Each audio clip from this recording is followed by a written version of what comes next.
Мына жалған дүниенің қамшының сабындай қысқа ғұмыр екенін білеміз. О дүниеге аттанған жақындарын еске алып, оларға Құран бағыштап, дұға жасау адам баласына тән игі қасиеттердің бірі. Халқымыздың өлі разы болмай, тірі байымас деген қанатты сөзі осыдан қалса керек. Кез келген адамның өзіне тән ғұмыр жолы болады. Бірақ еткен еңбек, көрген бейнет, татқан зейнет, алған асу, жеткен биік белес әркімнің өмірінде әрқилы.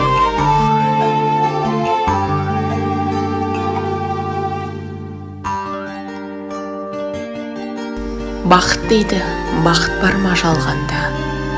Көнеміз ғой тағдыр басқа салғанға. Өзімізді санаушы едік бақытты, өзің біздің ортамызда болғанда. Осы орайда әкеміз Мұхтазар Ысқақұлын сағынышпен еске аламыз. Тірі болса, бүгінде 75 жасқа келер еді. Қалайсыңдар бауырларым? Құдай қосқан жан-жарым, балаларым, немерелерім, барлықтарыңды жақсы көрем, алтындарым. Менде барлығы жақсы. Сендер менің өмірімнің жалғасысыңдар. Бір-біріңе бауырмал болыңдар, сонда мен де қуанатын боламын. Мен қастарыңда болмасам да, әрдайым жүректеріңдемін. Сендер менің өмірімнің мәні едіңдер, жандарым. Мен бұл өмірден өтсем де, сендерге деген батам мен ақ тілегім мәңгі бірге. Жүректеріңнен иман, сөздеріңде ақыл мен мейірім болсын, алтындарым. Бабаның дұғасы баланың бағасын дейді ғой. Менің дұғам сендерге, жандарым.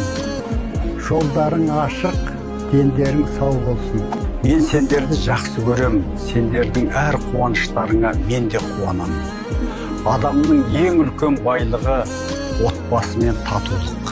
Уақыт зымырап өтеді, бірақ жүректегі жылулық ешқашан сөнбейді. Бірліктерің жоғалмасын, жандарым. Маған жиі Құран бағыштап тұрыңдар.